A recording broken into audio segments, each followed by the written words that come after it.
ഞാനെപ്പോഴും മുസ്ലിങ്ങളോട് പറയാറുള്ളത്, പിന്നെ India, if it is, even after giving Pakistan, if India is a secular country, it's only because it is Hindu majority country. അല്ലെങ്കിൽ ഇതൊരിക്കലും തന്നെ ഒരു secular country ആവില്ലായിരുന്നു. സാധാരണ എല്ലാവരും പറഞ്ഞു കേൾക്കാറുള്ളൊരു വാദമാണിത്.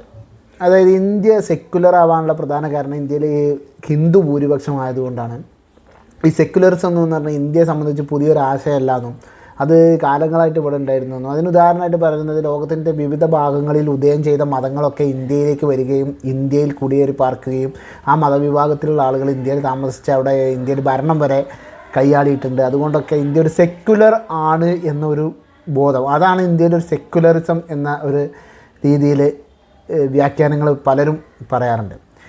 സത്യത്തിൽ ഇത് ചരിത്രത്തെ മനസ്സിലാക്കുന്നതിൽ പറ്റിയൊരു പിശകിൻ്റെ അടിസ്ഥാനത്തിലാണ് ഈ ഒരു വാദം എന്നാണ് എനിക്ക് പറയാനുള്ളത്. സത്യത്തിൽ ഇന്ത്യ സെക്കുലർ ആയത് ഒരിക്കലും ഹിന്ദു ഭൂരിപക്ഷം ആയതുകൊണ്ടല്ല. കാരണം സെക്കുലറിസം എന്നുള്ള ഒരു ആശയം തന്നെ അത് ഇന്ത്യക്ക് പരിചയമുള്ള ഒരു ആശയമൊന്നുമില്ലായിരുന്നു. ഇന്ത്യ ഇവിടെ ജാതി മത വിഭാഗങ്ങളൊക്കെ ആയിട്ട് തന്നെ നിലനിന്നിരുന്ന ഒരു സമൂഹം തന്നെയായിരുന്നു.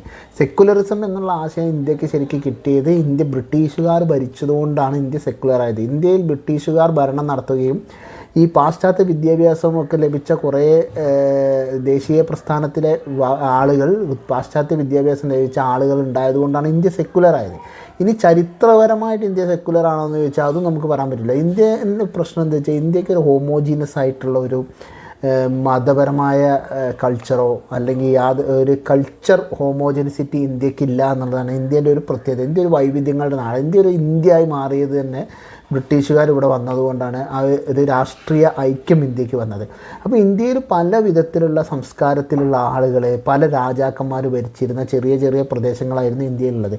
ഈ രാജാക്കന്മാർ തമ്മിൽ തന്നെ ഐക്യമില്ലാത്തത് കൊണ്ട് പുറത്തുനിന്നുള്ള ആളുകൾ വരുമ്പോൾ, അത് പുറത്തുനിന്ന് പറഞ്ഞാൽ ഓരോ രാജ്യത്തിനും അപ്പുറത്തുള്ള രാജാക്കന്മാർ പുറത്തുള്ള ആളുകളായിരുന്നു. അപ്പോൾ ഈ പുറത്തുനിന്നുള്ള ആളുകൾ വന്ന് ഇവിടെ ആക്രമിക്കുമ്പോൾ മറ്റ് രാജാവ്, ഇപ്പോൾ നമുക്ക് തന്നെ അറിയാം, പൃഥ്വിരാജ് ചൗഹാൻ്റെ ഒക്കെ ചരിത്രം നമ്മൾ പരിശോധിച്ചാൽ പൃഥ്വിരാജ് ചൗഹാനെ തോൽപ്പിക്കാൻ വേണ്ടിയിട്ട് രണ്ടാമത് ഗോറിയെ വിളിച്ചു കൊണ്ടുവരുന്നത് ഈ പൃഥ്വിരാജ് ചൗഹാൻ്റെ തന്നെ സാമന്തനായിട്ടുള്ള മറ്റ് രാജാവാണ് വിളിച്ച്, ജയസിംഹം എന്ന് പറഞ്ഞ രാജാവാണ് ഇയാളെ തിരിച്ചിങ്ങോട്ട് വിളിക്കുന്നത്.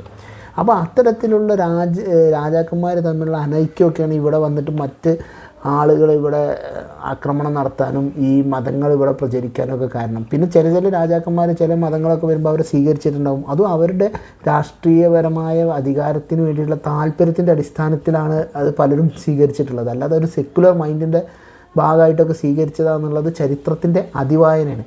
അപ്പോൾ ഇന്ത്യ പണ്ട് മുതലേ സെക്കുലർ ആണ് എന്നുള്ളൊരു വാദം തന്നെ തെറ്റാണ്. പിന്നെ ഇന്ത്യ നിലവിൽ സെക്കുലർ ആയതിന് കാരണം ഇവിടുത്തെ പാശ്ചാത്യ വിദ്യാഭ്യാസവും പാശ്ചാത്യ ഭരണം കൊണ്ടാണ് ഇന്ത്യ നിലവിൽ സെക്കുലറായത്.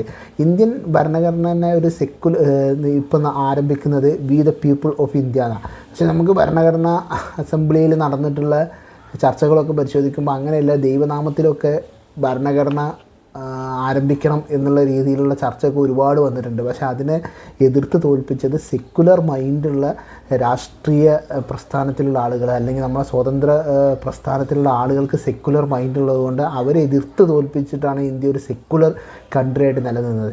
ഇപ്പോൾ തന്നെ ഹിന്ദുത്വ ഭരണം വരുമ്പോൾ സെക്കുലറിസത്തിനൊരു ഭീഷണിയാണ് സംഭവിക്കുന്നത്. അപ്പോൾ ഇന്ത്യ ഭൂരിപക്ഷം ഹിന്ദുക്കളായതുകൊണ്ടാണ് സെക്കുലർ ആയത് എന്നുള്ളൊരു വാദത്തിന് ചരിത്രപരമായോ വസ്തുതാപരമായ ഒരു ശരിയില്ല എന്നാണ് എനിക്ക് പറയാനുള്ളത്.